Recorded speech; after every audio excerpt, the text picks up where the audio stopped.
So in today's video, we are going to discuss about embedded systems, the introduction of embedded systems and its characteristics, and also the important examples, like the examples which we see around us. Okay, so the general examples of embedded systems, all these things we are going to see in this video. Okay, so this is actually an introduction video to embedded systems. So if you talk about the subject embedded systems, it is actually very important if you are trying for a job, or if you are going to attend a drive, or if you are trying for any core companies. This subject has a lot of importance nowadays. Okay, so if you are studying this subject, then you should study this subject with as much of importance. So along with all videos, I'll be also discussing the most important questions that can come from that area. Okay, so let us see the introduction to embedded systems. So the first thing, that is the introduction, is an embedded system is a computer system. If you say it as a definition, anyway, we'll see what it is meaning. Okay, what is the meaning, we'll see. So an embedded system is a computer system. It is a combination of computer processor, computer memory, input and output, and peripheral devices. That has a dedicated function within a larger mechanical system or electrical system. So it is meaning that this is actually a combination. So this embedded system is actually a combination of the memory, processor, and IO, that is input output devices and all. And this system, which is embedded system, is dedicated for a specific function. Okay, it can be a mechanical function or an electrical function. So the system can be either mechanical or electrical. Okay, anyway, it is dedicated for a specific function. That is the most important point you should be knowing, or you should be saying when you talk about an embedded system. So these embedded systems, if you take the examples like printers or washing machine, automated washing machine, or a digital camera, or ATM card, so these all items, which are all embedded systems, are dedicated for a specific function. Okay, so these items are actually dedicated for a specific function. So these are that is the most important thing of an embedded system. Now this system can be either a part of a larger system, or it can be as a whole a separate system. Okay, so it can be either a part of another larger system, or it can function as a separate system. So the embedded system work based on specific plans or programs with dedicated components. Now if you take an automatic chocolate vending machine or an ATM, so these are actually examples of embedded systems, right? There is automatic chocolate vending machine and ATM. These are examples of embedded system. Now, if you see the working of these systems, they are actually having specific programs and plans, and based on which only they are working. Okay, so if you insert a coin, then there will be a select option for selecting a candy or a cool drinks. Then that is, I'm talking about an automatic chocolate vending machine. Okay, so in this case, when you insert a coin, what should be displayed, and when you give the coin in the correct amount, and when you select the option, what should be done, everything has a specific plan. And also in the case of printer, you know that when you click on the print option, it should be taking a printout. So there is a specific plan or a program for this embedded system, based on which only it is working, and they are having dedicated components for its function. Okay, so that is the introduction to an embedded system. And this, if you take every embedded system, they only have the required amount of hardware, and they only have the specific application software. Not all softwares are not included in an embedded system. For example, if you take up the automatic washing machine, you know that the washing machine is having only dedicated hardware for performing the washing operation, for draining operation, likewise. And also it is having only the required amount of software, that is application specific software. Okay, so these two things also you should be saying while talking about an embedded system. Okay, next one, let us see the components of an embedded system. Anyway, we'll be doing these components as separate videos, but as a brief, I want to tell you in this video that an embedded system has mainly three components, because this question also can come in interviews. Okay, so you should be saying that the main components of an embedded system are hardware, application specific software, and real-time operating system. Okay, so hardware means you should be saying that it is only having the required amount of hardware, not it is not a general purpose system. So you don't need to put every hardware which is actually there for a general system. It only requires the hardware which is needed to perform that specific operation or a application. Okay. So application specific hardware and application specific software. The third component is real-time operating. The third component that is present in an embedded system is a real-time operating system. Now, whether it is a real-time operating system or a normal operating system, there is a non-real-time operating system. Anyway, the function of an operating system is to coordinate hardware and software, right? Here also, this RTOS, that is real-time operating systems, is coordinating, mainly it is doing the function of coordination between hardware and software. Okay. Now, why we are going for a real-time operating system? Because if you take the case of automatic chocolate vending machine or a automatic washing machine, here there is a lot of importance to time. At this time interval, the washing should be completed, or within this time interval, the draining should be completed, the spinning should be completed, drying should be completed. So likewise, there is actually a lot of importance to time. If you take most of the embedded systems, time is actually a very critical thing. So if you miss the time limit or the deadline, the functioning of that embedded system will be completely disturbed. Okay, so in that case, we are going for real-time operating systems. Now, the main importance between, or the main difference between a real-time operating system and a non-real-time operating system is that in real-time operating systems, they are giving more importance to deadline. If that deadline is missed, the performance of the system will be very much affected. Okay, so that's why we are going for RTOS here. Okay, anyway, these are the three components. The components are hardware, software, that is dedicated hardware, application specific software, and real-time operating system. Next, let us see the components of our embedded system, that is the block diagram of the embedded system. So here you can see there is power supply, reset, and oscillator circuit. So this oscillator circuit, this area.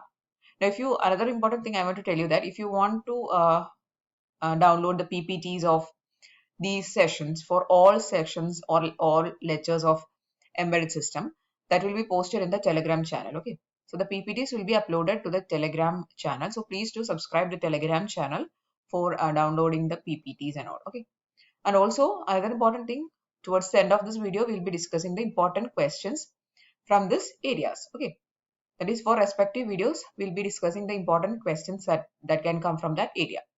Anyway, let us see the embedded system block diagram. Here you can only see the hardware components. Okay, the software and all is not included in here. So the embedded system block diagram, you can see that here there is a power supply, there is a reset circuit, there is an oscillator circuit. Now oscillator, its function is to provide clock. Power supply will be providing the power for the functioning of the system. Then reset switch or reset button is actually for resetting the system if some damages or some problems will be happening. Okay, anyway, we'll discuss about all these things while discussing the hardware components. Okay, then here you can see there is driver circuits for both input and output sessions. There is driver circuit. Then the heart of this embedded system, which is a processor. Most commonly we use either microcontrollers or microprocessors like ARM or ARM and all. ARM processor and all will be generally using in embedded system. Most commonly, if you have done some projects or something in embedded system area, you'll be knowing that mostly we will be using either PIC or ARM, like these type of processors will be using. Okay, there is timers, there is interrupt controller, parallel ports is there, serial ports is there for serial communication and for parallel communication. Then memory is there, program memory is there, and also data memory is there. Okay, so these are the elements, the most important elements present in the block diagram of an embedded system. These are the inevitable elements. Okay, next let us see the characteristics of embedded system. So I have actually included an image so that it will be easy for you to remember the characteristics. Okay, let us start from the most important one. The most important characteristic of an embedded system is that they are task specific. So these embedded systems the examples which we have discussed till now, they are all dedicatedly designed for performing some specific applications. Okay, so they are task specific, then time specific. Again, we are using real-time operating system here, right? So these systems are actually very time-bounded systems. Then minimum user interface. So the once the system is designed, you can actually make it as a standalone unit. It will be functioning as its own. So user interface will be minimum.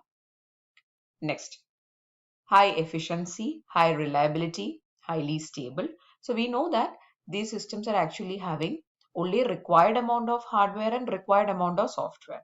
So these systems will be highly efficient and reliable because they are actually dedicatedly designed for performing a specific application, right?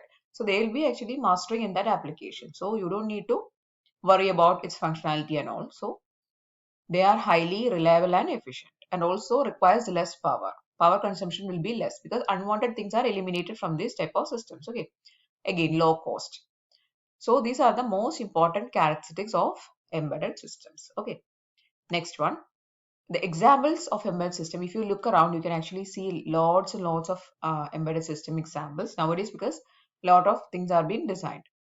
Again, if you say as some examples, they are digital camera, washing machine, printer, central heating systems, domestic appliances like dishwashers, TV, digital phones, the digital watches, calculators, electronic calculators, ATM card, then automatic chocolate vending machine, then fitness trackers. All these are actually examples of embedded systems. Okay. Then next one is the questions. Okay, so we have actually discussed in this video regarding the introduction of embedded system. Also, we have discussed examples and the CARA. And also, we have given a very brief idea regarding the components of embedded system. Anyway, we'll be uploading videos for hardware, a separate video, software, a separate video. Separate, we'll be doing videos. Okay. So let us see the most important questions that can come from this session. The most important question is actually, what is the difference between a general purpose system and an embedded system? So if you say a general purpose system, you can say that laptop or computers are actually general purpose systems, right? Whereas if you take a printer or a digital camera, these are actually embedded system. Now, what is the basic difference between these two? So the general purpose system means, for example, a computer, it can be made use to do a lot of applications. Like you can make use of a computer to do a lot of applications, right? But embedded systems you can actually use for only a specific task. For example, washing machine. It can be only used to wash the clothes and drain them. You cannot use it for other purpose. For example, a printer. It can be only used for taking off printouts. But if you talk about a general system like computer, you can actually make the computer do a lot of applications. You can run a lot of applications in that system.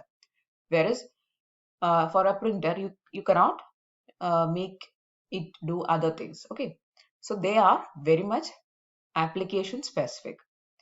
So that is the basic difference between a general system and an embedded system. Okay. So these type of questions you can actually expect in interviews and all. Okay. Next, what is RTOS? RTOS is real-time operating system. Now, what is RTOS means? They are the operating systems which are giving a lot of importance to deadline. So, for a real-time operating system, every task has a deadline and every task should be completed or should be completing within that deadline. Otherwise, the system can go, the system can crash or something that serious damage can occur. Okay, so that type of operating system are called real-time operating system. Now the examples of RTOS are, there's actually a lot of examples: Linux, Ubuntu, then VxWorks, QNX Neutrino. All these are examples of real-time operating systems, whereas Windows is a non-real-time operating system. Now the basic difference between these real-time and non-real-time is that if you take the case of Windows, Windows is also an operating system, but it is not real time, because here the importance is more given to the accuracy. The accuracy is given more importance. Time is not given as much of importance. Whereas for the case of RTOS, time is the most important parameter. Accuracy is coming next, or after time only the accuracy is coming. So even if the result is not very accurate, but if the processing is done within that time limit, then that type of processing you can actually see in RTOS. Okay. So anyway, that is the basic difference between real time and non-real time. Then why RTOS is in embedded system? The meaning of the question is why we are using real-time operating system in embedded system. Actually, I have explained the question while explaining the slides. That is, the if you take various embedded systems like washing machine or printer, so every task performed by the embedded systems are time bounded. Within that time limit, the task should be completed. So for that case, you have to use RTOS. There is no other option. Okay. Next question, why embedded systems are less costly? Why? Because if you take the case of a printer, you only have the required amount of hardware for taking the printouts, or for taking that is for inserting the paper, for taking out of printout, that slot. So all these components which we are putting in that embedded system, there is a hardware components, are dedicated ones. There is no component which we are not using. Okay. So the components, that is hardware or software, both are application specific. So unwanted cost is eliminated by doing this. Okay. So that is why the embedded systems are less costly. Okay. So these are the questions which I've included in this video.